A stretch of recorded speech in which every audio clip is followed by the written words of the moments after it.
He's so, I don't know, sometimes he's so great, and sometimes I'm like, boy, what are you doing? Like, what do you think is happening right now?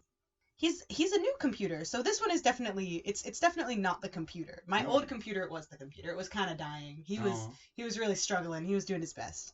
This one, he's new, bright, shiny. He's young, bold. But his programs, sometimes they like to fight with me a little bit. Welcome back to Computer Prince. Yeah, hey everyone, welcome to Computer Prince. I'm floppy disk. I'm removable drive. Ooh! Anyway, we are taking on episode 6 because 6 comes after 5, and we just watched 5, so now we have to watch 6. That is correct. That's how it works. Frankly, to me, that is how it works.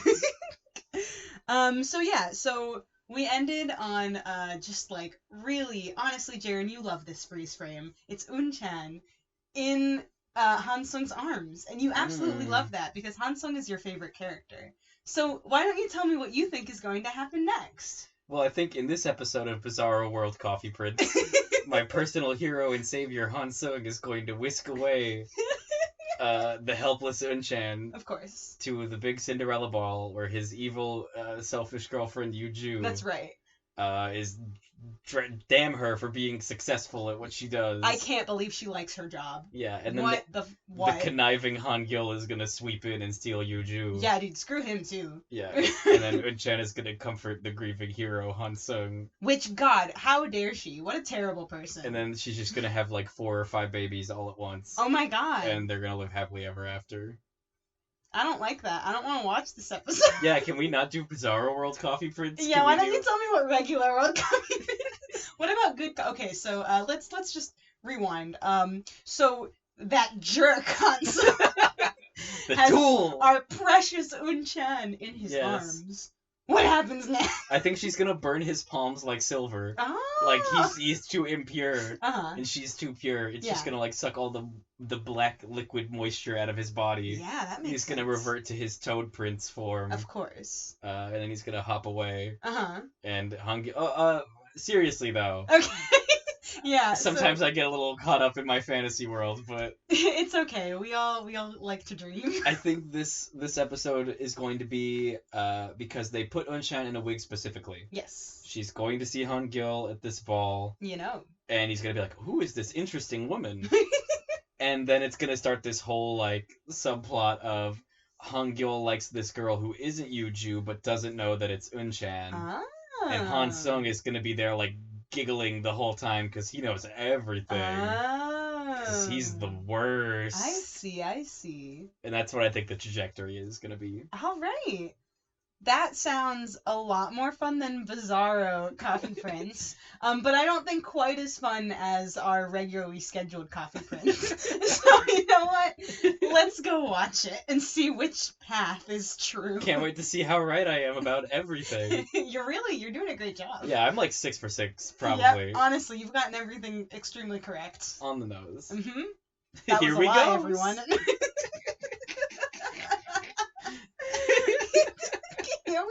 Here we go. Hey, I'm Kara, and fun fact, I'm really into rom-coms. Hey, I'm Jaren, and fun fact, I'm really into slumber parties that end at 8 p.m. sharp. Wow. But you know what? Fun fact about us both, we both love hot drinks and hot boys. And this is Just Kiss Already. All right, we are back with our good quality microphone, everybody. Welcome to Quality Prince. Thank you. We watched episode 6, and this one was a really, really good one. I'm very excited. Yes. I really want to get my alternate title for this episode out of the way off the bat. All right. Gingy is my favorite Coffee Prince character.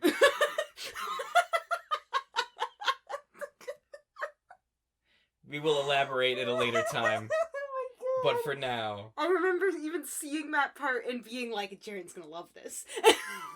It was like a 1-2 punch. We'll get into that later.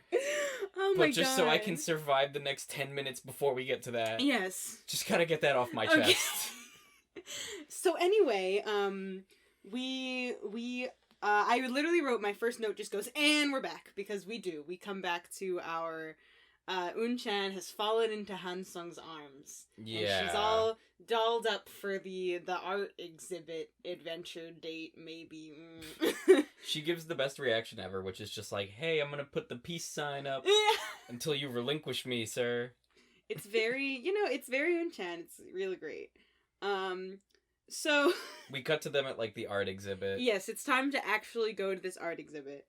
And they're, like, standing in a dark room. Yes. And Han Seong decides now is the best time to just spook Un-chan. Yeah. I literally just wrote in all caps, don't spook her, stop it! She's like, what if there's a ghost? Yeah.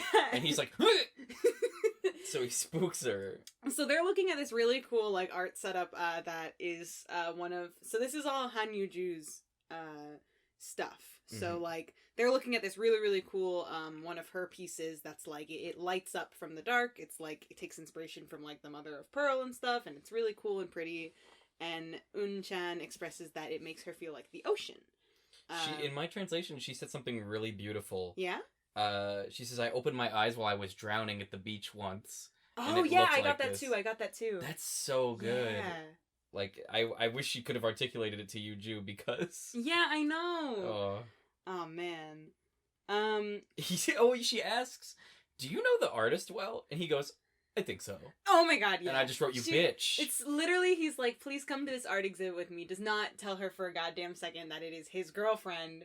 And then she's like, oh, do you know? And he's like, whatever. I like to think so. And then we get into this, like, really... Okay, so first Un-chan smells food, and she's got to run to go get it. And we get this very good scene. Yeah, she of bolts. Un-chan just eating food, like, squatting with her eye level at the table, just, like, eating and being like, what's this? And he mansplains caviar to her. And Yeah. she's like, I know what shark eggs are. Yeah, she's like, all right, listen, just because I'm not rich like everybody else here.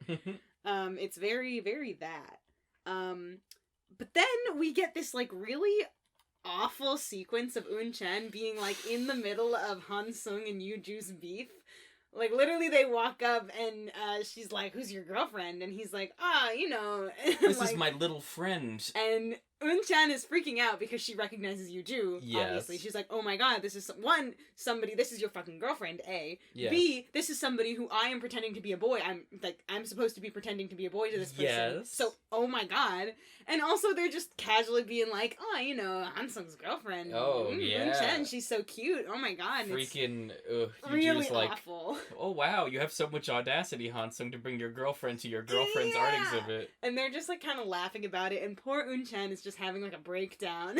No, this was the beginning of how I knew this was going to be a fantastic episode. Yeah. Because I'm like, what if, like, Yuju had just brought some cute little manlet to the exhibit? Oh my god. Han Seong would have gone nuclear. Yeah. And then I started thinking, like, okay, what if there's just a separate parallel storyline where Yuju has this little guy friend who has to dress up as a girl Oh my god. to help her with art? Oh my god. Yeah, and we could just get, like, this cute, like, parallel universe story going. Oh man. But yeah, that's absolutely, I'm glad that you bring that up, because yeah, if Yuju had brought anybody to this art exhibit, like, it doesn't even have to be like DK. Yeah, like literally any Nintendo 90s mascot, Yeah, he would have really. gone nuclear. Like, Han Seong would have lost his mind, but, like, Yuju is very much just being like, oh, like, who's this? Like, your girlfriend? This is really funny. Crack a joke. But you can tell that she's... You can tell that she's like, dude, what the hell? No, we get to see, like, the sleeping fury of Yuju in this episode, and it made me really scared. Oh, man.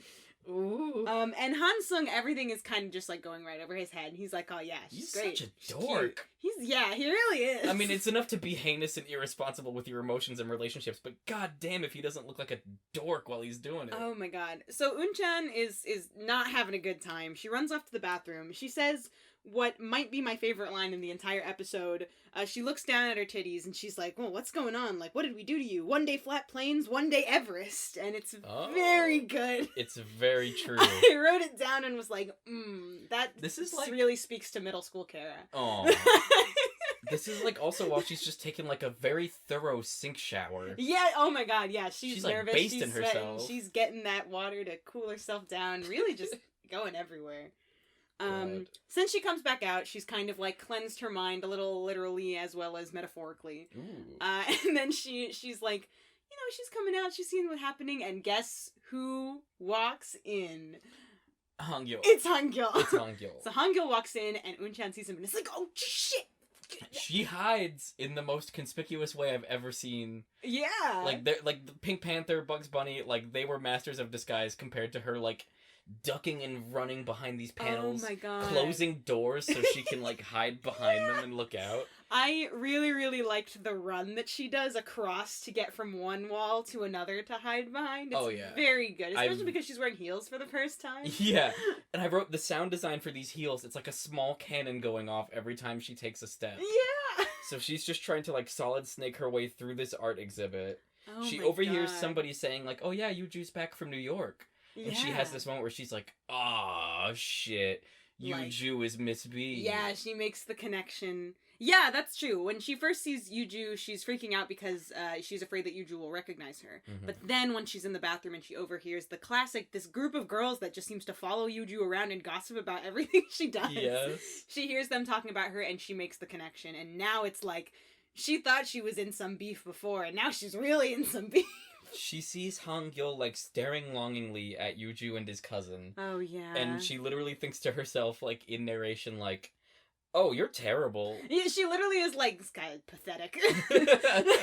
Pathetic. And then... Oh, man. Yeah, and then freaking Yuju sees Unchan kind of like hiding and is like, "Hey, don't be a jerk, Han Seong. Go get your Date. freaking date." Get your date, my and boyfriend. Han Seong goes over to her and is like, "Hey, come on over." And she's like, "No, No, no, no, no, no, no, I'm no, not gonna- no." He's literally dragging her as she like hides her face with her purse and like drags her feet. It couldn't have been more uncomfortable just to watch, like, this person be dragged. And we do not stop calling Unchan Han Seong's girlfriend. I can't. It's so, God, everything about this scene is just so like, usually when you get that scene in some kind of a like a cross-dressing plot where it's like, oh, main character dresses as their like true gender or whatever for some reason, and it's kind of like fun and silly, like, oh, are they gonna recognize? Oh, it's gonna be Yeah. fun. This, it wasn't like that at all. You didn't get a chance to feel that fun of like, ooh, who's gonna like see, who's gonna catch her, because Listen. you were so uncomfortable. That was my prediction. I was like, "Oh, we're gonna have a big goofy, like, oh, fall in love with the ball Cinderella thing." Yeah. But it was ruined by the toxicity of Han Seong and Yuju's relationship. Oh my god. much it like was every other so scene in this bad. show. Yeah. Not like, I keep using the word bad, but I need to stress, this was not like bad, like, oh, it was not good content. It was great. Oh yeah, but it no. made me so, like, ugh. Like, I'm having a great time. Oh no, this is the best episode yet, but Yeah. like, grr, come on. Oh, man. Freaking Yuju is like, haha, that's his GF. She's fresher than me. Oh my god, yeah, she straight up is like, you know, she's younger and fresh. And then Bold. she tells Hongil, she's like, "I'll let you in on a secret. I'm really happy right now." Oh my god, yeah. And I'm like, that's the cutest thing that you could have possibly said, honestly. Yeah. Just to be like, I'm not showing it, but like, this for me, this is good. Yeah. God. Oh man. So yeah, then Unchan is like, so Hangil is like, well, my time's up, I gotta go. Yeah. And Unchan is like, you know, I should also get the hell out of here. And Han Seong is like, no, Unchan, like, still blah blah blah. He's like chasing after her, and she's just like, nope, time to get out. I'm getting the hell out. She's going so fast, she like sprains her ankle maybe on the stairs. Yeah. And he's like trying to throw cab fare at her. Oh my god, yeah. He's like, wait, no, let me take you home. And she's like, no, I can get home. And he's like, okay, well then let me give you like money for a cab. And she's like, no, like, it's fine, whatever. And then she ends up taking it, and she makes this comment that's like, oh, this is like so much fun. I'm gonna get to like ride in a cab, because she's obviously kind of trying to like hide the fact that she's really upset. Yeah. So that, I remember that probably this next part of the episode, knowing that right before she walked off, she made that comment that was like, this is so much fun. I'm gonna get to ride in a taxi. Like, I never get to do that. She was joking. She's like, he's like, "Oh, did you hurt your ankle? Is it maybe sprained?" And she's like, "No, I got thickens, so they're Yeah, fine." she's like, no, my ankles are great. My ankles are thick. My ankles are thick. She's like, can't wait to ride in this taxi. She very Yeah. much just kind of like brushes him off as fast as she can. And then she proceeds to walk home very sadly, get on the bus, cry. have just an awful time. Her feet start hurting as she's walking home, and she finds these like sandals like in the trash. Yes. And she like fishes them out and wears them so she can walk home. Just digging through the trash like a little raccoon person for some Crocs. Yeah, dude. And then Hangul actually drives by in like a pretty cool shot. We get this like she's I think, is she just walking, or that's when she was waiting for the bus? I think it's when she's waiting. Yeah, he drives by and we see him, and he's kind of got a similar like not doing too good, like that wasn't fun for him either. It's parallel storytelling, and it was great because it reminded me of the scene from I think episode 1 where they're both at a light and she's on the bus. Yes, and it that's pans right. like from him in the car up to her on the bus. Yes. It's pretty good. Yeah, this is like it hurt me to like watch this bit. Because she's very sad. She's curled up on the bus. She's got her wig off. Yeah. And she's like, Yuju is so good, I can't possibly come between her and Han Seong. Yeah. And we get dissolve cuts of her crying. And, like, dissolve cuts like that are used to show, like, passage of time. So she was crying on this bus, like, the whole way for a long time. And I was so upset because, like, the audio as well is, like, a little bit tuned up or something. Oh, yeah. Oh, it's... also, one thing I did want to mention is that when she is kind of, like, trying to brush Han Seong off, she makes this comment, because he immediately is like, oh, I'm so sorry, I didn't know that Hangul would be here. Yeah. And she's like, no, it's whatever, and she does make a comment that's like, you know, you'd think that, like, we've been working together for, like, 2 months, can't believe he still doesn't recognize me, and it's evident that, like, although obviously she didn't want to get recognized because she didn't want to lose her job, there's still that part of her that is kind of hurt that he didn't recognize her. Yeah, and I also forgot to mention at the same time she asks, is Yuju Miss B? Yeah. And, like, he doesn't respond, I don't remember. Yeah, he just kind of is like, you need a cab? And it's like, Han Seong, stop it. Yeah, you need to shape up. Ugh. God. And then we also get, like, shots of Hangul on his couch at home. Yes. He's watching movies. He's trying to drink wine with a football helmet Oh on. my god, I too wrote that down. He puts this football helmet on. He tries to drink wine. He can't. Because there's a football helmet on. He knows himself. He doesn't want to get plastered from Yeah. one sip of wine. So he takes a look at his nutcrackers. And then the doll that he made is, like, hidden behind them. Yeah, we see that he still has that doll that he sewed the eyes on, but it wasn't good enough to sell, so... Yes. Yeah, so then, so we get this kind of, like, this two cuts of, like, we have sad Unchan riding home on the bus crying, and then we have sad Hangul just kind of, like, trying to distract himself around his house. And then we cut to Unchan at home, and mom and sister are, like, helping her take off her makeup, and, like... Yes. Sister is literally like, man, fuck that old guy. Yeah, she's like, literally, go away from them. Literally, these two dudes, fuck off. get them out. Han Seong. Yeah. Which was enough to make Unsei from, like, this weird, deplorable loan shark character into, like, she's at least, like, C tier hey, now. nah, she's pretty good. Yeah, and Mama as well is like, you're right. Yeah. Fuck them. She's like, yeah, you don't need that. She's also commenting. She's like, wow, these shoes are very pretty. And Unsei is kind of like calling Unchan out. She's being like, hey, like, you know, it's, you know, classic Cinderella plot, blah, blah, blah. Like, what do? You accept the fancy gifts, but like a innocent girl, you try and return them. And she's like, you shouldn't have accepted them in the first place. And it's like, ooh. That's some hard truth. Ooh, but she asks, like, what are you gonna do? And Unchan says, I'm gonna accept it and move on to focus on work. Mm-hmm. Which is like, ding, ding, ding, right answer. Yeah, good job. You did it. Congratulations. Oh. She gets a call on her phone that's like, from Jerk. And mom's like, my god, my Jerk? translation was good for nothing. Ooh.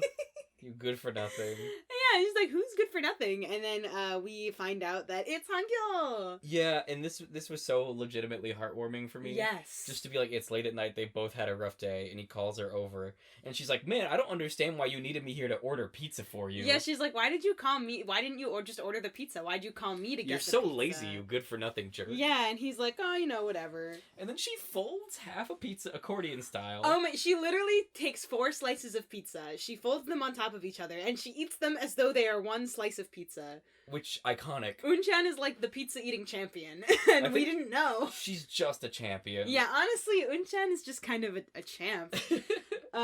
So yeah, they're having this, like, they're eating pizza, they're talking. He tries to pay her, and she's like, too many people are giving me money today, yeah, take it back. He's like, here you go for the pizza, and she's like, no, stop it, everyone's paying me today. And then she asks him a question that says, very good question. What do you think is harder? Somebody who has a one-sided love or somebody who is trying to forget their one-sided love? And he, without waiting a goddamn second, is like, both. And then takes a bite of pizza. Yeah, he's like, neither is good. The king of heartbreak, Han Gil. Oh, man. Oh. So yeah, we have this little, like, deep talk kind of with the pizza, and then Han Gil hits her with, alright, tell me what coffee beans Smell I have my in fist. my hand. Yeah, he just whips it out, and I'm and like... Eun-chan is like, alright. Which, great for the people writing the show. They're establishing, like, a game these two play, and we don't have to see them play it for the first time. Yeah. We just see them kind of, like, escaping into this cute routine. Yeah. Where he's like, alright, I got some beans, smell them. Like, smell them. And she raises the stakes a little. She's like, hey, if I get this right, you gotta let me see that room in your house you didn't let me see last time. The secret room. And he's like, fine. Mm-hmm. And then she gets it right, of course, because she's got her godly nose. And he keeps trying to mess with her. He's like, okay, I'm gonna count to 5. 1, 2, Yeah. 5. And she's like, no, again. He's like, alright, 1, 5. She gets the first one right off the bat, and he's like, alright, I got another one. Yes. And then he's doing this thing where he's, like, messing with her, and, like, he ends up, like, shoving her face into his They're hand. wrestling. You know. It's cute. Yeah. Some would say too cute. Some people would it's say me. this is kind of good. That person is me. It's very good. It's just the cuteness. It just hurts my heart. I just want them. I want them to just kiss already. So then we cut to Eun-chan getting to see what is inside the secret room. I could not in a million years have guessed this. I was wondering what you would think when you found out what this, like, vague hobby that Han Gil has kind of talked about and what he did in America was going to Look, be. I thought modeling. Yeah. I thought Fair. Directing, acting. Fair. Never in my life would I have guessed, yeah, I'm like a master builder for Lego. Yeah!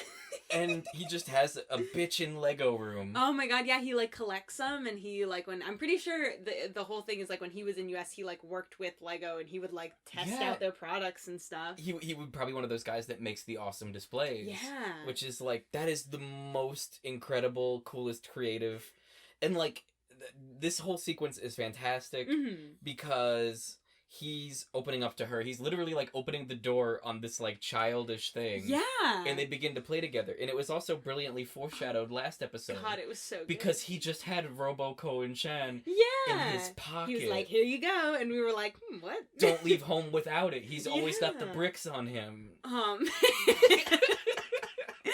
But yes, this is a very good, like, I feel like a big part of the beginning of this show has been kind of, like, establishing, or Han Gil trying to establish that, like, he is, like, grown up and mature, and Eun-chan is childish. But this is, like, you know, we had the last episode where there was kind of that, like, the hospital scene where Eun-chan was like, you don't have to, like, pretend that everything is fine for me, you can just be yourself. And now we get this moment of Han Gil showing her this childish side that he has, and they're sitting there, they're playing Lego together, they're having a great time, they're, like, doing this whole thing where it's fighting a dragon, and then Eun-chan brings in, like, a bulldozer, and he's like, that's not from this era. And it's very funny, it's very sweet. If we thought the last scene was cute, we did not know it was coming. This is so good for his character because it fills in his control fantasy. Yeah. Like, he even has a line about, like, I control everything that happens here. Oh yeah, he says, like, wouldn't you love to just be in charge of a small town like this? Like, yes. Which, going back to what I was saying last episode, like, he's an improver. He likes to, like, tweak things. And, yeah, like, he likes to come into a situation as opposed to start it. Oh. Yeah, so they're playing, they're having fun, and then they kind of start delving into kind of like deep talks. Han Gil announces that he is going to give up. He's like, you know what? It's time. It's time for me to stop chasing after you too. The way they get to that is so interesting because obviously she knows where he was today. She asks about the art exhibit. Yes, she does. She's like, so what were you doing today? And they get on the subject of Yuju, and Eun-chan just goes like, you know, you're no match for her. Yeah. And like, that wording is so crazy, like, powerful, and it's brilliant because in the same way she's no match for Han Seong. Yeah. Like, they are both cooperatively, they're regressing to, like, this cool childhood play moment. Yeah. And then they're following it up with, like, look, neither of us is the right person for our crushes, and we have to accept it or it's going to get harder. Yes, so he announces, oh, I am going to end my, like, one-sided love, like, I'm gonna stop here. And then Un-chan kind of comes back at him with, like, yeah, that's the right thing to do, like, goodbye to our one-sided loves. And Hangil is like, you also have one? And she goes, don't ask about my personal life. And yeah, and then he kind of follows it up with this really good quote that I just wrote down the whole thing. Mm-hmm. But he's like, you can't break a crush on your own. You need the other person's cooperation. And he says, Yudu does a good job. She doesn't give me any hope. Yeah. Which is like, that's brilliant. That makes me like Yuju a lot. Yeah. She's absolutely avoiding stringing him along. And this is him articulating what he said when he was like, if I go upstairs, I might try to kiss you or something. Yeah. And she's like, stay down here. Yeah. Like, that was so good. But he, as Un-chan is falling asleep... Oh my gosh, yes. He's like, I couldn't eat alone, though. Like, why do I always miss you when I'm depressed? But she's unconscious for this because of fucking course. Yeah, I wrote down the exact quote because I really liked so of course, you know, she's gotta be unconscious. She can't hear him say this. Yes. But he makes the comment that's like, oh, you know, I really didn't want to eat alone. And as he's kind of like also laying down like parallel to her, he goes, man, why of all people did I think of you? And then he kind of like turns to look at her and she's asleep. And he starts doing this thing where he's like staring at her and kind of like going to give her a little pat on the head and being like, oh, he's and then hovering he's like, over her face. Yeah, and then he's like, I'm gonna stop it. No. Yeah.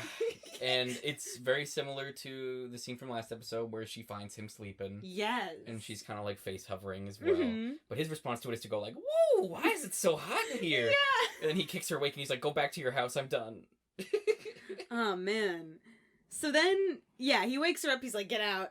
And we cut to this short little, a short little tease for what might happen later, where we're at Coffee Prince and Unsei is there, and she's kind of like taking video of all the things going on. Kind of like narrating a little, being like, oh man, look at how hot Waffle Boy is. During this scene is when I made this very important note, which is CB is actually the most attractive, and I'm not afraid to say that. Really? CB is the tallest and the widest. Uh-huh. He has the best facial hair, and his uniform has the most buttons unbuttoned.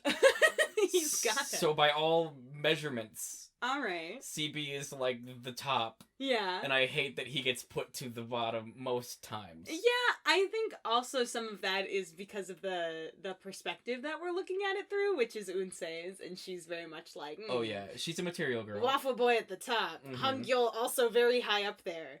Harim pretty good. Un-chan, my sister, so, you know. Yeah, what are you doing? Mr. Hong, you know, older, but like all the older ladies like him. CB at the bottom. Listen, so I'm just so glad I'm bringing this up now because I wrote this down not knowing what happens later, and I just get so much validation later in this episode. I think the writers agree with me. That's good. So that's perfect. But Yuju's art is getting sold, and Han Seong kind of makes a remark about DK. Yes, it is cut to dinner at Han Seong's place, and it's time to be a little, like, tense and weird, also attempt to be cute. What? Yeah, she goes, like, he says, like, oh, your benefactor, DK, must be sad to hear you say that. And she goes, ah, yes, that gorilla that I knew 1,000,000 years ago. Yeah! Like...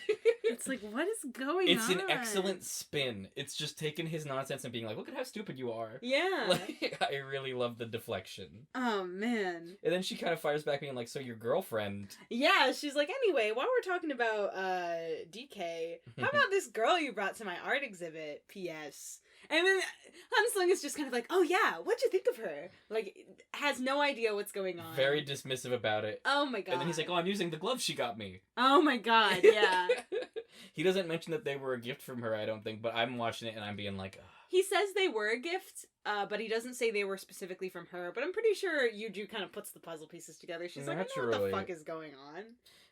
And then this very, like, cool moment happens where she's, like, they're sitting there, they're talking about, like, learning, how would you learn how to do this? He's like, oh, I saw a food video online. Yeah, she's like, oh, did your girlfriend teach you? And he's like, no, I saw it on a food video. Yeah, and she mentions, like, you know, this is what I would enjoy about marriage, but, like, this is not all there is to marriage, and that's why I decide I don't really want it to change. She does, she says, like, times like these make me think, oh, maybe I'm a little too independent, because if this is what marriage is like, I think I'd like it. And then she very good that Yuju also qualifies with, but this isn't the only thing that comes with the marriage. Like, which is a very articulate criticism of marriage. Like, fuck marriage. Well, You heard it here, folks. Just Kiss podcast. Fuck Mary. Well, and then he says, "Pay me for the food," then, which is a very articulate criticism of dating. Fuck dating, lol. While we're at it, you know what, everyone? And then we begin the ultimate subplot. Oh my god. So yes, so we cut back to Coffee Prince, and guess what? Hangul is unable to handle his latent homosexuality. He can't It just do starts it. coming out of his ears. Oh my god. So we turn to this plot where it's like Hangul has decided that he is going to take out the fact that he is developing feelings for Unchan by messing with her like it's kindergarten. He literally is like doing that thing that's like, you like someone, so you pick on him, and it's like, what the? He's like, move this flower pot. No, 3 centimeters to the left. No, back. No, put it back in the other way. No, it's in the way here. Oh my god! And Unchan is our wonderful, but not the quickest when it comes to these kinds of things. So she's just like, God, what's going on? Stop bullying me! Freaking, you're such a jerk. Yeah, and Haru emerges and is like, why are you hazing her, bro? Yeah. Hazing him, because he doesn't know. Harim is literally watching from the sidelines like, what is going on? And he walks out to Hangul and he's like, dude, what? Stop it. And then enters CB, the ally we don't need, but the one we deserve right now. Right. As he takes the flower pot and he's like, I'll move this heavy thing, m'lady. Yeah, he literally says, like, a woman shouldn't have to do this. And Unchan is like, why don't you just yell it from the rooftops, just tell everyone, huh? Yeah. Freaking. And then Unchan literally says, like, you're a dork. Yeah. I am just really loving every moment of the development of the friendship between Unchan and CB. It really just makes it's so, like, wacky, and I love it so much. We just have so many cool relationships happening in this. Yeah. Like, it's really the most interesting thing is that you can put a 2-second bit of writing like that in this show. Yeah. And it has it elicits such a reaction because of how invested I am in this relationship specifically. Oh, man. So then Unchan is walking back, and we have this very, very great moment where Hangul is standing there in the window, and she kind of goes, and he goes, like, makes fun of her shock. Yes. And then we cut to this little, like, so now Unchan is trying to reach for something on the top shelf. Yeah. And guess who shows up behind her, who is taller than her, to reach what's on the top shelf? It's not CB. It's Hangul. Not Waffle Boy. It's Hangul. He's reaching for this thing on the high shelf, and I'm, like, pretty sure poking her in the back with his boner. Oh, yeah, probably. Yeah, which is a running theme this episode, and I'm gonna keep calling attention to it. And she's like, oh, I should have washed my hair, which, relatable. Oh my god, yeah, because he's, like, reaching above her, and, his head is, like, right there, and she's kind of like, man, I was gonna wash my hair, I should have done it before. As a gentleman of my height, I often find myself being like, oh, I wish I washed my hair. I didn't know there were gonna be so many, like, 5'10" people here. His nose is just right at my hairline. Oh, man. But yeah, we've got the classic tall boy reach cliche. You gotta. It's time for us to just start shoving some of those cliches in. We have to get them. We've been subverting expectations too much. Yes. It's time for cliches, and I'm so excited. We get the classic cliche. Say it with me now. When the girl smashes her head on the lockers at work. And the boy sees it in time to go, hey! And then sees that she's okay and decides, whatever. Oh my god!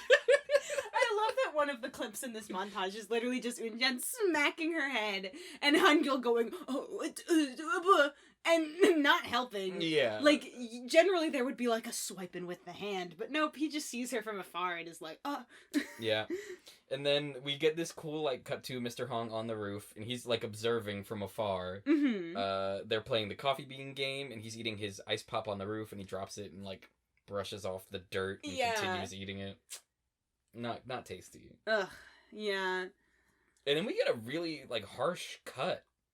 Like, we go from this cute montage to Han Seong holding a rainbow umbrella over Unchan. Yes. Oh, man. So... Could you take this one for me? It's I thought maybe. So, we cut to this conversation between Unchan and Han Seong. They're talking.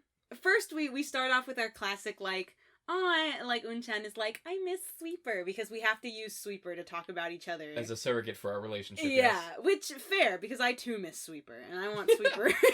I kind of do too. I didn't realize it until you said it. Yeah, Sweeper good.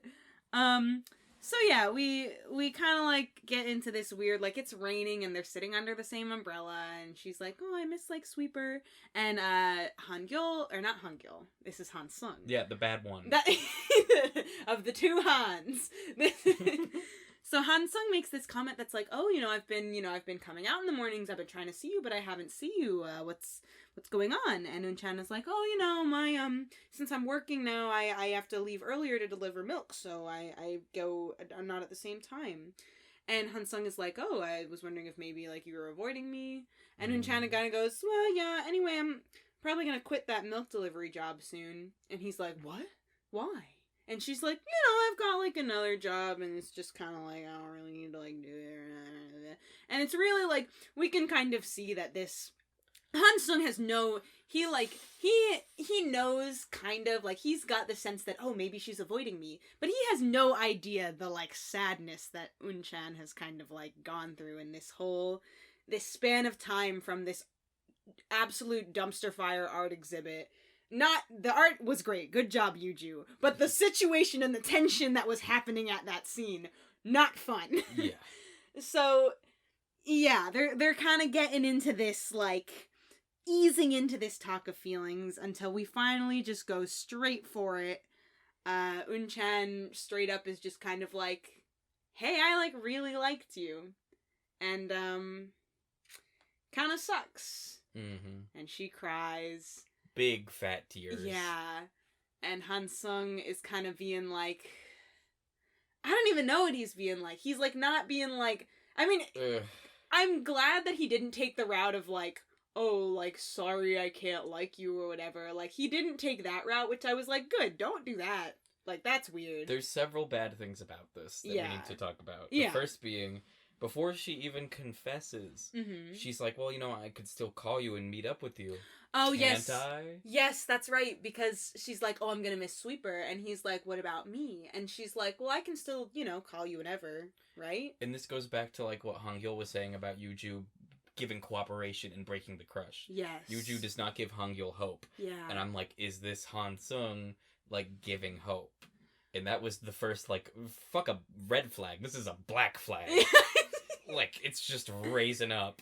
Yeah, there's very much, I think it's really good that we see these two relationships at the same time, because we see Yuju, who very much draws a clear line. Yeah. She hangs out with Han-gil, but she very much tells him, like, you are my friend. And when he makes, like, comments like, oh, I might want to kiss you, she's like, okay, then don't come upstairs. Yes. Like, she is not completely breaking off relationship for him, because you don't have to do that with people, but she is very clearly saying, I'm not going to date you, I don't want to date you, but I still am going to have you in my life as my friend. Han Seong, on the other hand, is just not, he really is, like, leaving that door open for Eun-chan.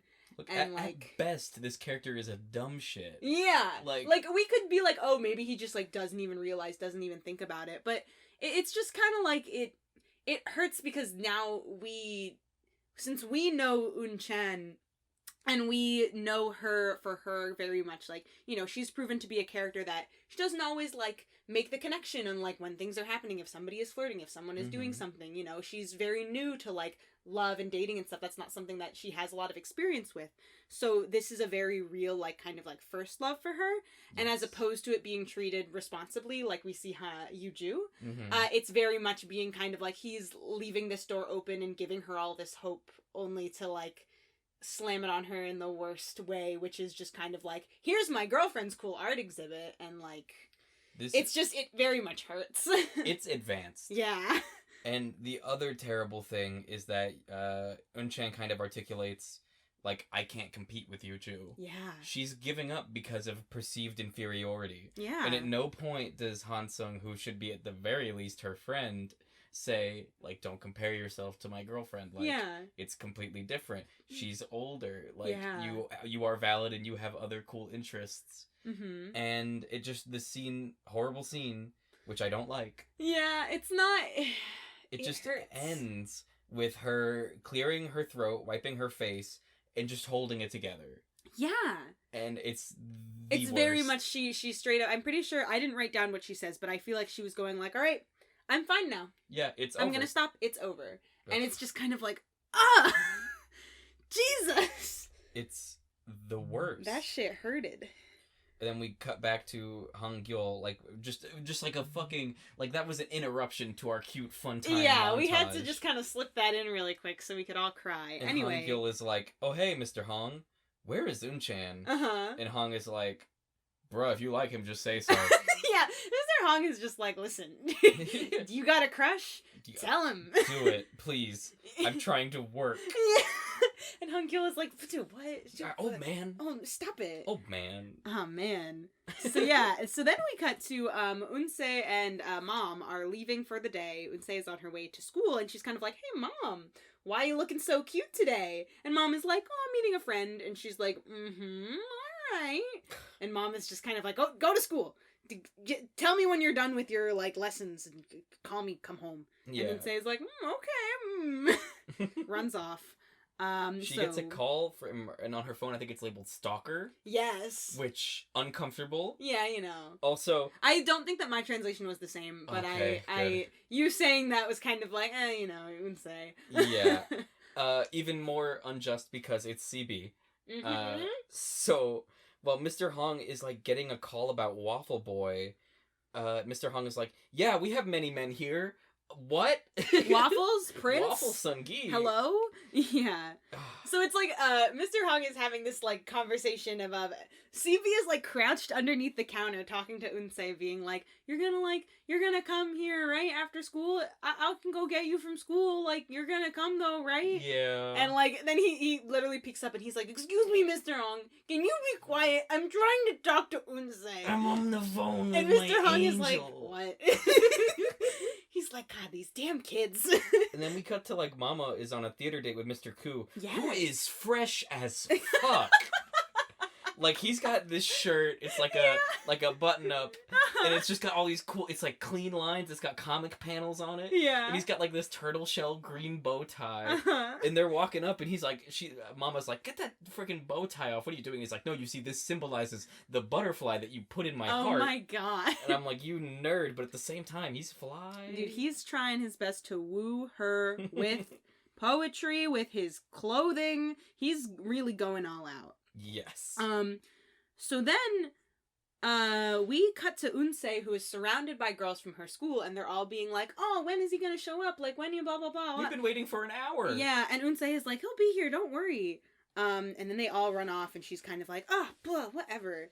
Freaking, And she gets a call from Unchan, who immediately is like, what are you doing?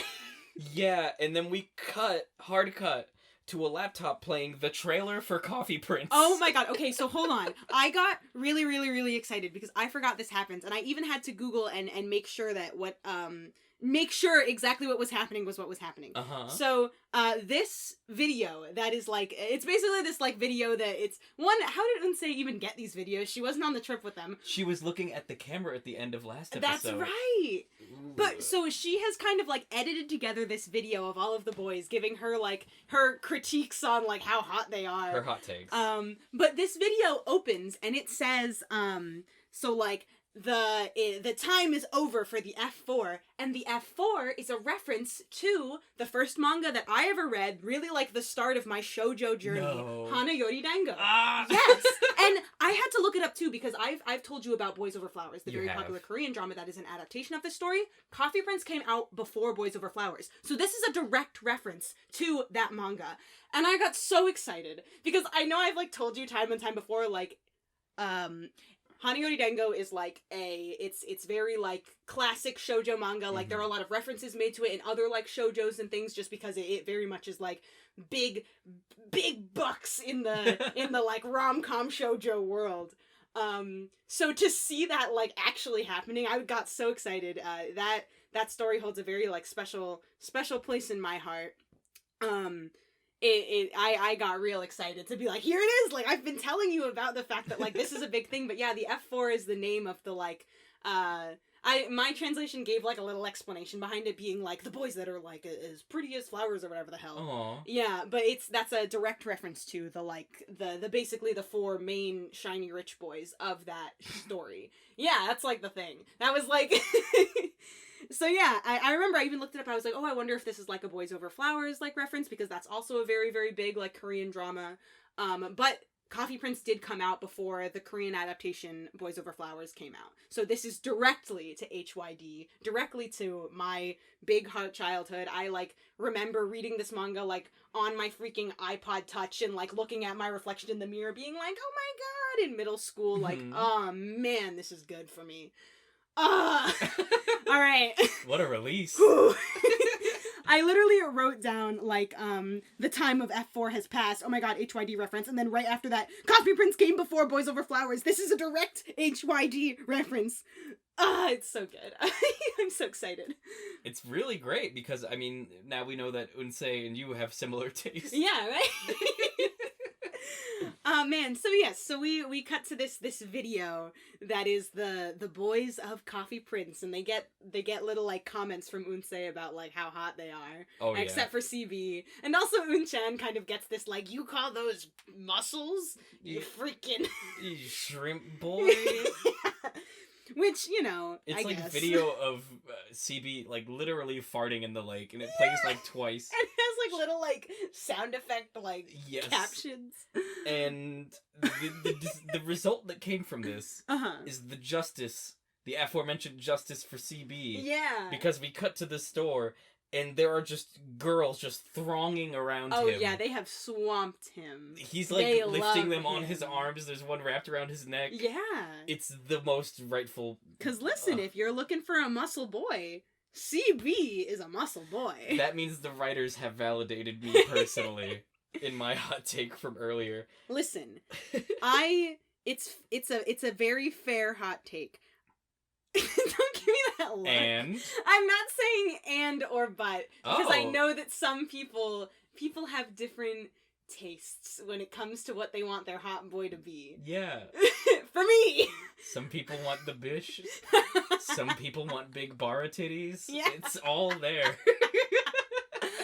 Oh man. So yeah, everybody gets their little validation. Everybody is kind of hot. In their own way. It's very much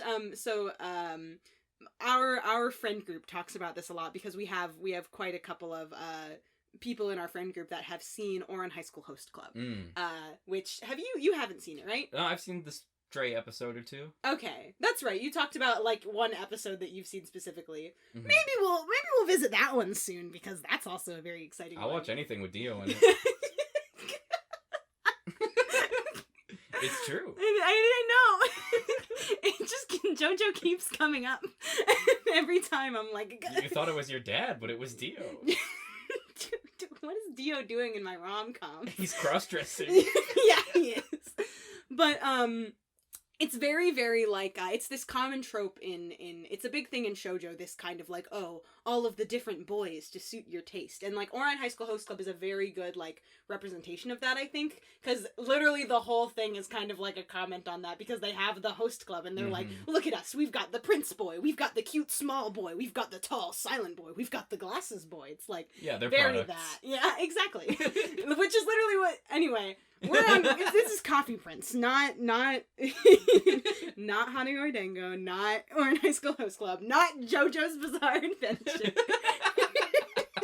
You got me. Oh man! And then we cut after all this madness to Yes. Harim. Unchan is like massaging someone's back. Yes. And Harim goes, "Oh Jesus, Jesus," in English. Yeah, he's got it. They're recovering from like the fangirl rush, Mm-hmm. and Harim is like, "Hey man, what's bugging you? Is it your family or Yuju?" Yeah. Which is like he's closer to Han Yul than the other people. Oh so yeah. he has knowledge of like these personal issues that have been affecting him, but it's none of them, and it's not something he can even talk to Harim about Yeah. because it's his feelings for Unchan. Yeah. Yeah. So Mr. Koo, back at the movie theater, or no, not even back at the movie theater, they're back home. And he's dropping off Mama, and he's like, "Hey, if you want to go out, that'd be cool." And she says, "Why would I go out?" Yeah. The most dismissive. Yeah. She ended his whole career. She really did. She smacked him down. Yeah, she says, "Go out, why?" Which is a valid critique of dating. Fuck dating, lol. Anyway, this is Just Kiss Already hot takes, actually, everyone.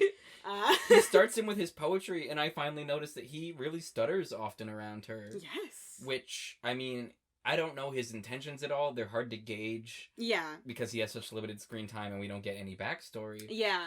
But the stuttering, at least to me, it feels like an implication that he's being sincere. Mm-hmm. And she even makes a reference to like, oh, a cheapskate like you even spent so much money tonight. Yeah. And it's like, okay, well maybe his feelings are genuine, but we need to know the how or the why before we can judge him mercilessly for them. Yeah, you know. Yeah, we keep kind of getting, like, you're right, we don't know a lot about Mr. Koo, but we do keep getting these kind of, like, snippets of just, like, mostly shown through him and how he interacts with the mom. So, yes. like, yeah. He's a butcher poet. He is. He's a butcher poet. He's doing his best with his poetry. Anyway, it's time for Hangul to wrestle with his feelings, like, literally. It's time for him to lose wrestling with his feelings. Yeah. So it's time for him to stare at a picture that was taken on the trip of Un-chan. And, like, every time he looks at it a little more, just zoom in a little closer on her face. Oh, yeah. Until it's, like, her face is filling the screen, and he's like, "Wah!" He closes the laptop and also flips up his desk. But when he closes the laptop, and I don't know if somebody listening could maybe confirm this. Okay. But when he closes the laptop, it feels like the image is tracking with the screen. Yeah. As though they took a flat rectangle of this image and superimposed it in post. Oh my god. And I wonder if they dragged did. It might have made it better, like, come out on camera better as opposed to... I didn't note it, but something similar happens later. Uh-huh. As well. So I'll see if it comes back to Okay. But yeah, so Hangul he's thinking about Un-chan, and he's like, Yes. Slams his laptop, whips his cell phone out, and he's like, yes, one therapy, please. It's for a friend. He's like, listen, I heard you can provide counseling. I think I need it. Because I may be gay. And we're like, Hangul. I wrote, oh, Hangul, you poor dude. Yeah. Literally, he has gay thoughts, and he's like, okay, time to see a professional. Oh my god, yeah. This, oh man. And then Un-chan, we do a similar scene with her and Sis, where it's a picture, and it's not a good picture of Un-chan, but it's a good picture of Hangul. He's like, oh, save that one, I want it. I like that way. She's like, oh, can you save these pictures? I want them. And Un-chan's like, what? You're blinking, like, smooth, sis. Oh, man. But Un-chan does not call for a therapist. No, she doesn't. I think she still is kind of at a place where she, like, kind of knows, but she doesn't really know her feelings. Yeah, it's mixed signals because even if she's having them, it's being expressed by Hangul as just, like, bullying. He's very literally, and she makes a couple comments about this throughout the episode where she's like, he keeps being, like, nice and then immediately bullying me? Kept saying fickle. Yeah. Which is a good representation for that. Yeah. So, anyway, now it's time for Un-chan to bike to work, but she's tired, and it's very dangerous. Didn't get any sleep. Oh my god, she literally falls asleep a little on her bike while she rolls up to Coffee Prince, and she runs into a car. A car kind of, like, backs up into her. She gets blown the fuck back. Yeah, so she falls down. This guy comes out of his car. He's like, oh my god, are you okay? Yeah, not an asshole. I wrote, I was so scared that it was just gonna be, time for man to scream at our cute main character. But no, yeah, he's like, oh my, like, are you okay? And she's like, oh yeah, no, it's, like, no problem. And Hangul sees this from the window. Senses that there's no asshole in the situation. Screams! Lets out a guttural, like, yell. Yes. Un-chan! And he rushes over, and he immediately is like, you dumb idiot. You stinky boy.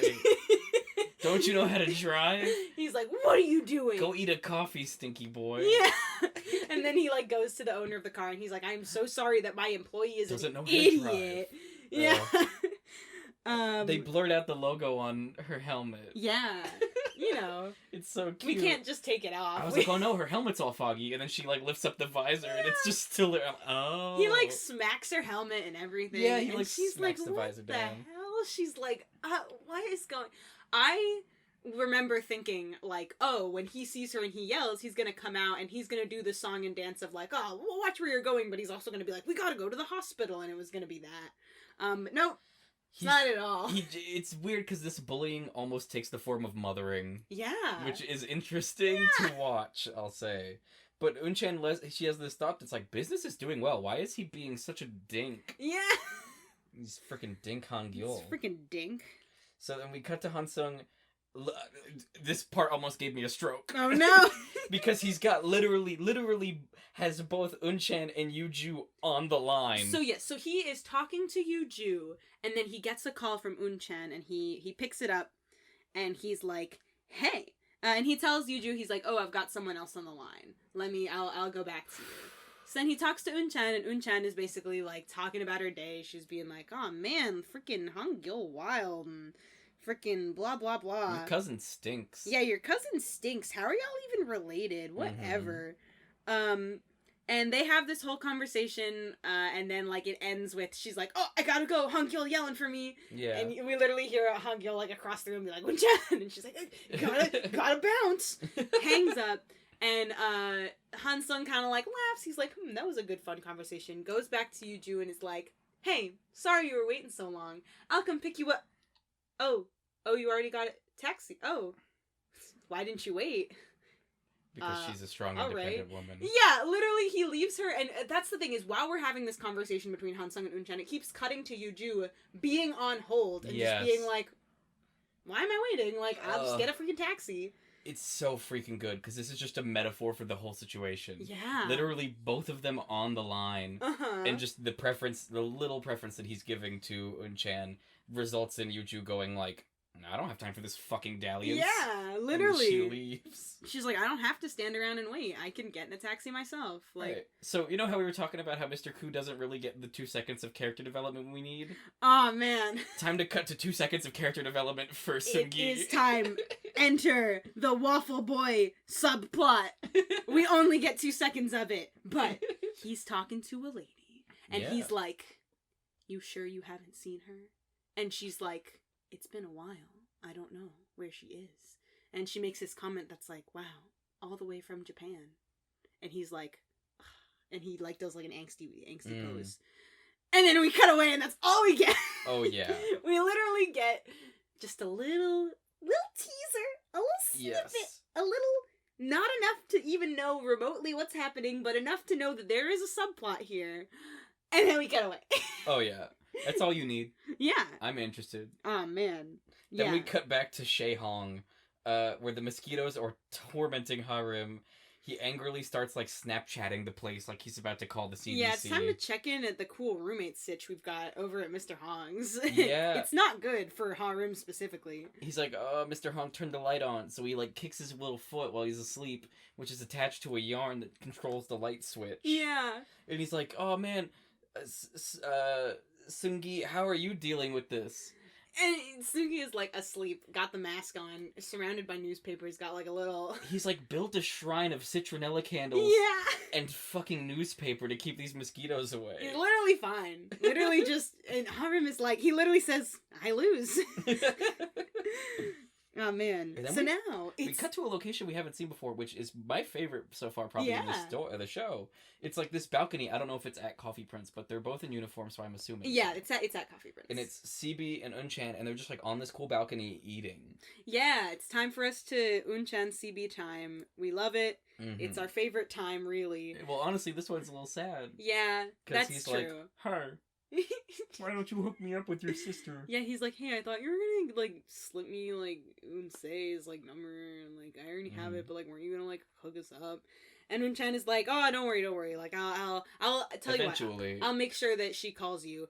And CB just hearing that gets so freaking happy. He's literally like, oh, you promise she's gonna call me? Yeah, she's kind of stringing him along a little bit, because she obviously knows her sister's not interested. Yes, and she knows that this is what she kind of needs to keep her secret.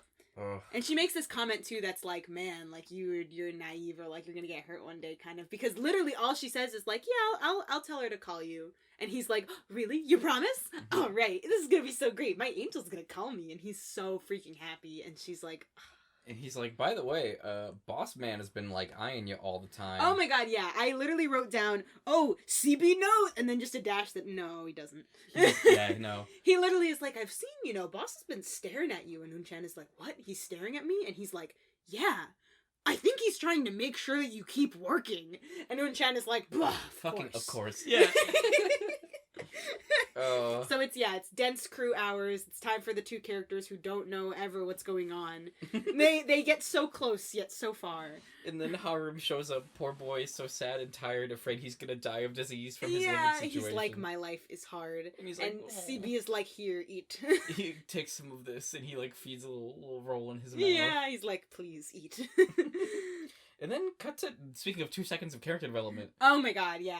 cut to Grandma holding her mouth for like a millisecond. Everybody at the table is like, Mom, you're sick. Yeah. You need to stop. Like, what are you doing? And she's like, chill the fuck out. Yeah, she's like, guys, stop it. I'm fine. And they're like, but Grandma. And Yeah. she's like, whatever. And he's like, you should go to the hospital. Like, she held her mouth for a second. Yeah, and she's like, what? No, I'm fine. But then we cut to Grandma throwing up in the bathroom. I wrote, like, this is honestly sad and scary. It was legitimately upsetting and not in the way that we've become accustomed. Oh, yeah, absolutely. Ugh. God. And then juxtaposition time, we cut to everyone getting paid at the store. That's right. It's time for your paychecks, everyone. Good job this month. Yeah, everybody's like, oh, thank you, sir. We're gonna be so good. And Sungi's like, next time I want direct deposit. Yeah, he's like, listen, this whole check thing, not what I want. And then Mr. Hong kind of goes like, wow, you paid us a lot. You didn't forget yourself, right?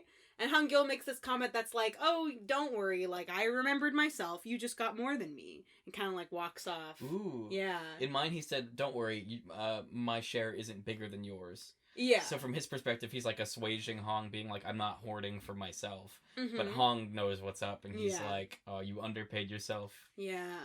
Ooh. Oh, man.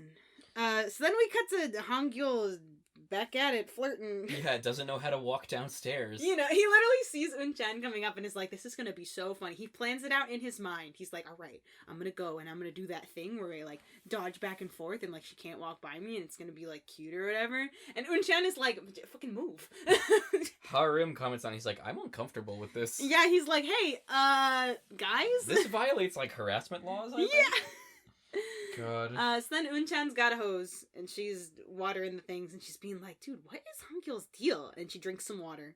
Yeah, just from the hose. Yeah. As he's walking by, and she's like, where are you going? He's like, mind your business. And she's like, okay.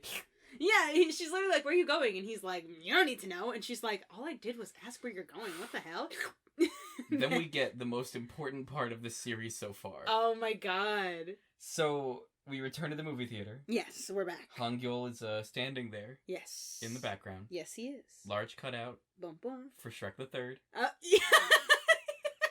I was so taken aback. That's right. I googled Shrek 2007 because I know when Coffee Prince started releasing. Yes. And yeah, Shrek the Third came out 2007. Process of elimination, film detective, we got it. Ba-ba. Confirmed. And I was like, oh wow, that's so funny. I can't wait to make a big joke about how you see a snippet of Shrek in the background. And then Yuju shows up. She can feel how tense this elevator ride is between her and Han Gyul. Yes. And he's like, hey, for science, can I give you a big hug? Yeah, he pulls out that classic, like, listen, I need a hug. And we know it's because he's like, trying to figure out my feelings. Therefore, must hug the two people that I may have feelings for. So he hugs her, and then he makes a face, like a series of expressions. Some people, Yeah. I guess, would call that acting. Mm-hmm. And yeah. it's really, the thought process, I can elaborate for y'all. He's like, huh? Okay, I got a boner, I'm straight. We're good. We did it, Reddit. We're in there. And I don't have to go to therapy. He literally, yeah, he makes the comment like, oh, I guess I'm good. I don't even need to go to therapy. Mm-hmm. And then she thanks him for everything. And Yes. It's like, that's a cool, sincere moment. Yeah. Followed up by the great comedy edit of doors open, everybody's watching them hug, and then they kind Yeah. of dash out. You know. And I'm like, oh, that's really cool. That was an interesting moment. I can't wait to see what happens next. And what then happens next, Jen? We cut to Shrek the fucking Third in they theaters. came to see Shrek the Third in theaters. Not only is it just fucking Shrek the Third, there's a scene where the song, like, Joker and the Thief by Wolfmother is playing in the background of Shrek the Third. This is like those little things. Like, we're watching a K-drama set in the real world. Uh-huh. So I have no plausible deniability for why I should be surprised that That they Shrek went to exists see in this Shrek the world. Third. But it's just the fact, like, it broke my immersion. It's like when you see a Pixar movie and they have, like, a little reference to another Pixar movie, and I'm like, oh, it's the same universe. Yeah. Coffee Prince takes same universe in the same universe as ours. Yes, that's right.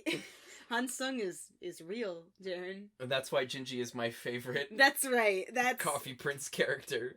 So they're watching Shrek the Third, and Han Gil's a little distracted. He starts picturing just like clips of Un-chan, memories of Un-chan on this big movie screen.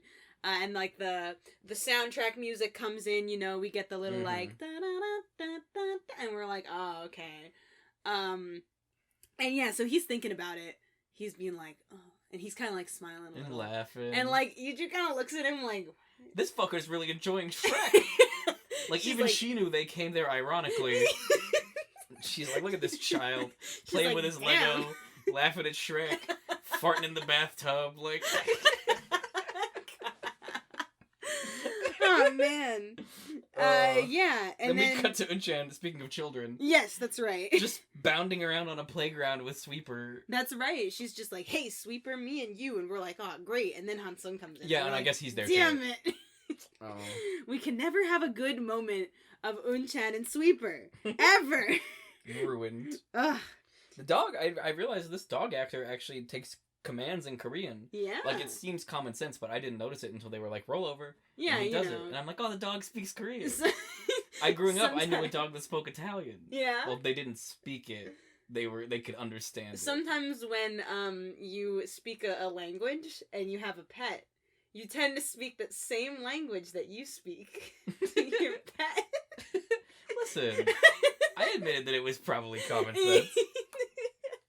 Anyway, she tells him Hangul is getting weirder. Yes. And he's like, okay, well, what do you think about him, though? And she's like, he signs my checks, I guess. Yeah, she's like, he's my boss. She's like, I'm in love with someone better. Which, again, red flag. God. And then we get an insert shot of his face looking concerned. Mm-hmm. Which is the least you could do. It's very much, it brings me back to, like, every time we see Hangul and Yuju together, she makes a point. Like, literally, we just saw them at the movie theater, and she says, like, he's like, hey, why'd you call me out here? And she's like, you know, sometimes you just want to hang out with a friend as opposed to a boyfriend. Yes. Like, she makes it very clear, this is my buddy. Mhm. Even when he, like, makes comments like, hey, like, blah, blah, blah. And then we have Unchan and Han Seong, and it's just every time she makes a comment like that, he just kind of, like, lets it slide. Not only does he let it slide, he follows this one up with, oh man, want to come back to my place for Yeah. coffee? It's like, it's just so evident, like, who is treating the situation the correct way and who is not. And it gets worse. Oh no, folks. Listen. They're sweaty boys. Yes. And he's like, hey, you should shower. And she's like, oh, I don't shower, like, outside of my own place. And he's like, no, you've got to shower. Yeah, she's like, oh, it's kind of weird. I don't know if I should shower, like, at someone else's house. And he's like, oh, it's whatever. Just shower. Yeah. And then she's like, okay, I he guess I'll convinces shower. her to shower. And then he's like, oh, by the way, my door doesn't lock. Haha, just kidding. Yeah, he decides to make this really weird joke. It's not Oh my fun. god, I'm surprising myself. I wrote, and he makes a joke about the door being broken and not able to lock. What scum.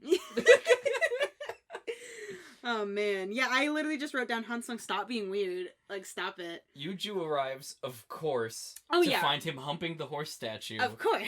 And this is just where, like, I clenched for the duration of this sequence. Yes, it's very much like we see Unchan agree to take a shower and walk into the shower, and then as soon as we get that, like, confirmation that she's taking a shower at this place, cut to Yuju showing up out of the blue. Han Seong even makes a comment that's like, what are you doing here? And she's like, why? You know, I was in the neighborhood. I thought maybe I'd stop by for breakfast. Which is never the right answer. Yeah. What are you doing here? In no good context. Oh my god. And then he's kind of like, oh yeah, okay, but he starts getting, like, a little frantic, and then... Of course, Unchan just walks straight outside into the backyard in a towel. Yeah. And then a good bit of editing work I wanted to call out. Mhm. They don't show any of the explanation happening. Yes. Which you think it's common sense, like, oh, they wouldn't show that. They can just cut and we understand what's happened. But Yeah. they're purposefully keeping the uncomfortable mood of the discovery Yes. rather than trying to ameliorate any of that with Mhm. conversation. Because the next thing we get is just them all talking. And, like, don't you feel bad about lying to me, Han Seong? And he kind of goes, huh? Guh. Oh man. So then, Yuju kind of, like, swoops in because Unchan now feels super freaking awkward, changes back into her sweaty clothes, kind of comes out, and Han Seong is still being like, hey, like, why are you wearing your own clothes? Like, they're gross and sweaty. I gave you clothes to change into. And she's like, no, it's fine. I'm comfortable in my own clothes. I'm just gonna go home now. It's fine. I can change when I get home. And, like, Han Seong keeps being like, no, you should change clothes. And Yuju kind of swoops in and is like, hey, you still have the clothes that I left here. here, Unchan, you can change into the clothes that I have. Like, very much kind of, like, alleviating the... This is interesting. Yes. Because when I was talking about the fury of Yuju earlier, I was talking about this scene. Okay, yeah, no, I do get the kind of, like, the duality of the, like, there is that kind of her sliding in and being like, I have clothes at this place, because this is my boyfriend, and yeah. Yeah, remember I left those clothes here? Yes. The last time we fucked? And it's Yeah. like, that reading between the lines, I felt like that was the one and only time where she's, like, taking a shot. Yeah. And it's so upsetting that it's, like, directed at Unchan, kind of. To me, it reads as a little, like, the shot is almost more directed at Han Seong, just to kind of be like, hey. Remember me?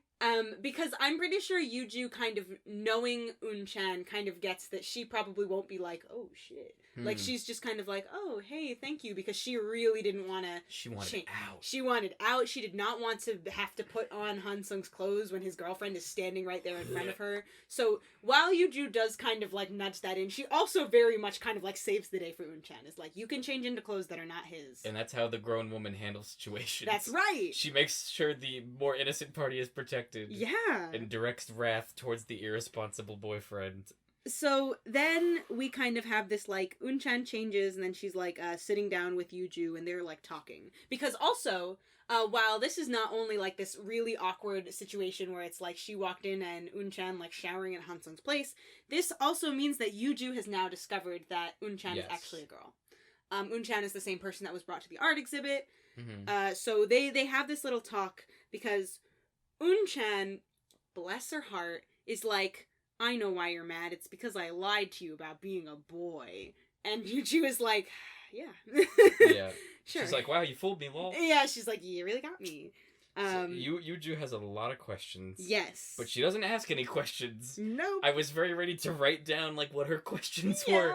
But she just kind of proceeds to go, like, hey, can you keep it a secret from Hangul? Yes, okay. So I wrote down, because she's like, I'm so sorry, like, that I lied to you, but can you please not tell Hangul? And Yuju is like, why? Like, what? And she's like, I promise, like, I'm gonna, like, she's like, he's not that cold-hearted. Or no, she says, like, why? Like, can you tell me the reason? Mm-hmm. And Unchan is like, well, it's really complicated. And she's like, but why don't you, like, tell me the reason? And Unchan is like, I think, you know, I'll probably get fired because, like, it's supposed to be, like, an all-male staff kind of thing. And, like, I've been lying to him. And Yuju is like, oh, Hangul's not that heartless that he would fire you just because you're a girl.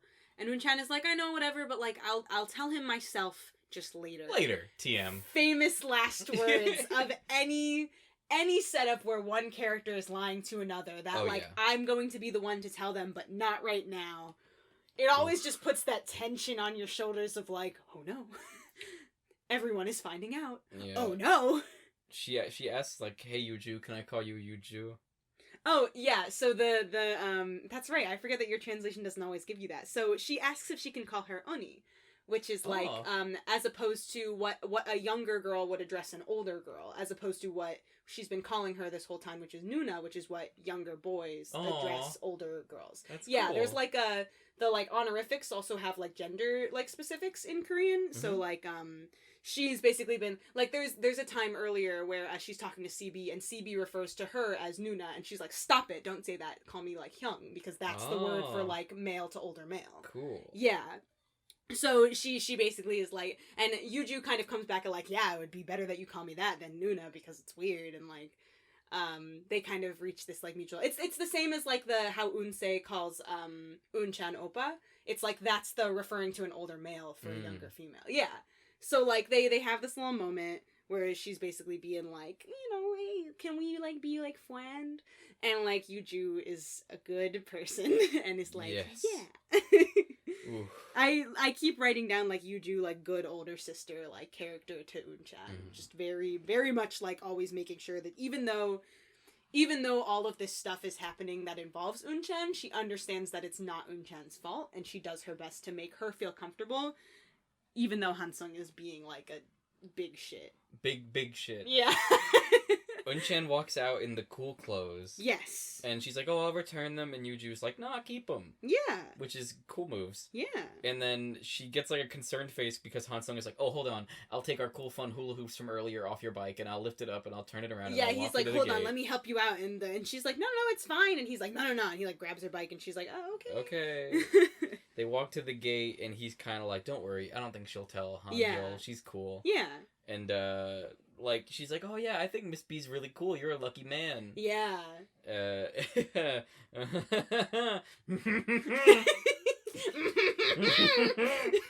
And then fucking Han Seong has to do his, like, walk of shame up towards Yuju on the lawn. Oh my god. And she goes, you're smiling a lot today. Yeah. You like her, don't you? And he's like, ha ha ha ha. Oh yeah, we have this like weirdly like tense turn to like, oh, playful, like you have a crush on her, don't you? But it like very much comes from this place of like, so you like her, and he's like, and she's like, uh-huh. You like her, don't you? And it's just like, ugh. Oh yeah, they like run into the freezer. Oh my god. He's like, ice cream, haha, I deflected. Yeah. God, I wrote down like, I feel so bad for Unchan and also for me for having to watch this. Oh. Oh man. So then we cut back to Coffee Prince, and Han Gil is at it again, being nice and then immediately being a dick. Yeah. And Unchan has had enough. She calls him out. She's like, why? What are you doing? Why are you being like this to me? What is going on? Yeah, he's being like, load the beans and change the lights, mop the floor and stack the plates, because that's what Bilbo Baggins hates.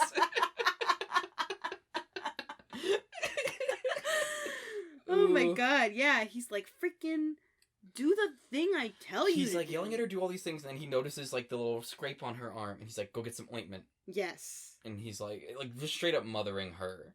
And she calls him out. Yeah. She's blowing the hair out of her eyes. Oh my god, yeah. Which she did earlier when she was being a dragon. Yes. And he's like, stop that. He's and like, it's don't like, do that. it's playing in slow motion. Yeah. And I'm like, what's going on And she's here? literally like, no. And she keeps doing it. And then we cut to everybody else attempting to do it. Yeah. We literally have CB who's got his like short hair trying to be like... Yeah, and then Harim's like doing it. And then even like Mr. Hong is like, ooh. Yeah. So then we get our classic wrist grab drag. Han Gil is like, my feelings are too much for me. And he takes Unchan by the wrist and he drags her upstairs. And he's like, can you please give me a hug? He's like, listen, it's hug time. I'm losing my mind because of you. Yeah. Which, like, holy shit, that's some... I consider myself a romantic person sometimes. Yeah. If anybody ever hits me with that, it's just game over. I think I would die. But... Like, Jesus. So yeah, Han Gil is like, I need to hug you. Because remember, we're doing, I wrote down just like, Han Gil just really needs hugs, but then I also wrote down, no, like, we know that this is that cliche that's like, I've gotta hug the girls, so I know that if I'm going crazy or not. He's like, I won't bite, and she's like, you're being sick, and he's like, no, it's fine, we did it when we were fake dating. Yeah, he's like, when we were fake dating, we did all kinds of things, and she's like, buh. Like, he's never been shown to be, like, this desperate for anything before. Yes. And it's... I personally didn't like it very much. I wrote down, like, this is a little bit creepy. Yeah. But also, like... It's, yeah, welcome to... Because also, he's the boss. Yeah. Don't hug your employees, kids. Anyway, He hugs her. it is time for Jaren. How was your first experience with a slow-mo moment, big mega romantic music playing in the background? We have slow-mo pan to like the hand slowly grabbing his back and like everyone's eyes closing slowly. We've just got whole on just like romance. Everyone's heart is ba-bump-ba-bumping. It's time. How'd it feel? You really built this up, and I'm sorry to disappoint you, but the first thing I wrote was, he scoops her in and pops the fattest boner of the episode. And then I got the cute reaction, which was, oh my god, I'm gonna die. Yeah. I'm so glad we started this podcast. Yeah. This is, like, the moment where I was like, this is the culmination of everything that's been happening so far. She, like, slow-mo, like, eventually just puts her hand on his back, and it's too cute. And then we get ominous text. Yes. Which, if you're gonna do a romantic moment and you follow it up with ominous texts, like, that's my shit. Yeah. Like, we can't have the sweet without the sour. Welcome to the world of... like, I guess K-dramas, but also, like, romance content. The text says, you shouldn't have hugged me. And then we black out again, and we get another text that says, now I want to tell you that I'm a girl. Bum, bum, bum, bum, bum, bum, bum, bum. There was a good 2 minutes where I was like, am I gonna cry? Maybe I should cry. I'll feel this one out. And then I didn't end up crying, but, like, y'all, this was an impactful moment. I know I cheapen that phrase by using it all the time. Yeah. But it was so... It hits real good. Mhm. Especially Especially after, like, all the weirdness. Yeah. And the awkwardness. And Yeah. you just... it's like implicating that now she recognizes the feelings. Yeah. But as I've learned, whatever happens at the end of last episode is quickly dismissed in the first 3 minutes of the next episode. So, I'm just gonna enjoy this for the week. Yeah. I'm gonna hold it in my heart, and then whatever bullshit waving away we get at the beginning of next episode, I'll just take it. I'll just accept it. Oh, man. Yeah. And that closes episode 6. Whew. Every single time I say, wow, this episode is great, Jay. Oh, yeah. And I agree every time. Yeah. Unless it's a Han Seong heavy episode. For me, it really just kind of comes back to my favorite thing about specifically, like, these, like, television dramas. Mostly, I think the most that I've seen from are, like, Korean dramas, but also, like, a lot of, like, Chinese dramas, and, like, I've watched some, like, Thai ones as well, like, these basically, like, TV rom-com content is that they really like to do the thing where it's like every episode is a roller coaster of emotions, so it's generally not like, wow, like this episode this one thing happened and it was like a low point for me. It's like, no, there are so many things going on that there's always something to be like, man, that was such a good episode. Yeah. So for me it kind of comes back to that. But you are the one who's watching it for the first time, so tell me what you thought, how you feel. This episode, I pulled it up on my laptop to watch it. Yes. And I thought to myself, episode 6, like, we're pretty much a third of the way there. Yeah. Like, it's really interesting how much time has flown. And that sense of progression, like I said earlier, this is a culmination episode. This is like, everything has been leading to this. And the payoff is great. Yeah. And, like, there's still so many more places to go. I really look forward to doing this every week. I looked at my notes. And I literally wrote down at the end of that last episode, like, oh, I'm so glad we decided to do this podcast. Because this is not something I would have watched on my own. This is not usually the kind of content that I even go for. Yeah. I like foreign movies, but I don't even like American TV shows, really, let alone, like, foreign TV shows. All this to say that I'm very much enjoying it. There's nothing that I find egregious about this show. Everything that's bad about these relationships and everything that's good about these relationships is perfectly contextualized, so that it's not perpetuating this weird abusive toxicity. It's framing it as bad. They took 2 whole episodes framing the relationship between Han Seong and Yoo-joo as dysfunctional. Yeah. Before it resumed. And, like, I'm just very impressed with the quality of writing from a show that's 2007. Which is like, do you all remember 2007? I can't even think of one thing that. Do you all remember Lost? Do you all remember the show Bones? Y'all remember Shrek 3? Shrek the Third? Listen, I watched Bones, and they did a crossover episode with Family Guy where the animated character Stewie Griffin existed in the Bones continuity because the main character had a piece of shrapnel in his head from Iraq. What? And then the episode ends with him admitting that he's seeing Stewie from Family Guy and getting brain surgery to remove the shrapnel because it's causing these hallucinations. Alright, I'm gonna be completely honest. I don't have any idea what Bones is. Don't watch Bones. Okay. Watch Coffee Prince. Yeah, watch Coffee Prince. If you really want to watch David Boreanaz be silly, watch Angel instead.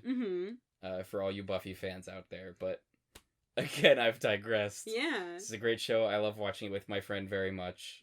Oh my god. The tables have turned.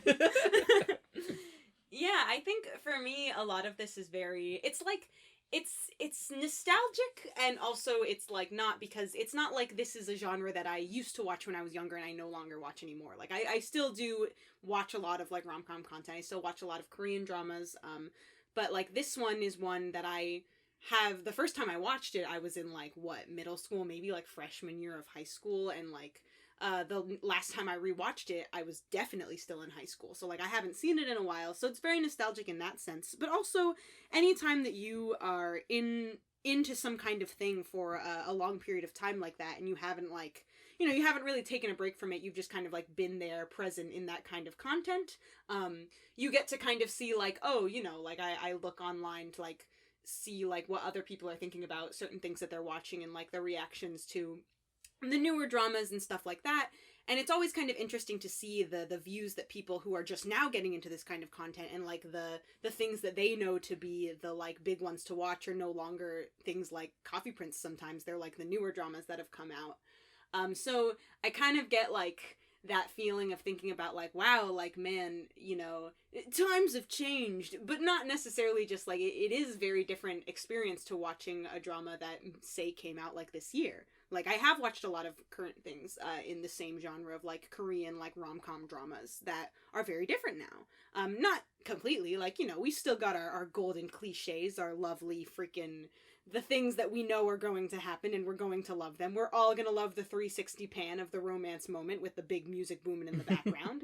But it's kind of fun to experience it as somebody who has, one, seen it so long ago and kind of has, like, been in this genre for so long, with somebody who, kind of like you said, I know, like, this isn't the kind of content that you seek out. This isn't like, oh, you're like a rom-com, but I'm a new rom-com boy. It's kind of like, oh, this isn't something that you would even pick out, but now I'm kind of, like, grabbing your wrist and I'm dragging you up the stairs. Oof. And I'm being like, listen, Jared, watch Coffee Prince. I need you to give this laptop a hug. Oh, man. But yeah, I'm definitely having a lot of fun, and I look forward to the things that take place next. And I'm also looking forward to the things that we watch next to see how you feel about the different ones, because this is the first one we've watched, so this is kind of like the first gauge that you get. So I think it's going to be a lot of fun going forward. It's been a lot of fun up until now. We're only on episode 6, but yeah, it's really off to a great start. I'm so glad that we picked this one to start off on. I, like, in my mind, I was like, is it gonna be like, I don't know, it's been a while since I've watched Coffee Prince. What if it's not as good as it?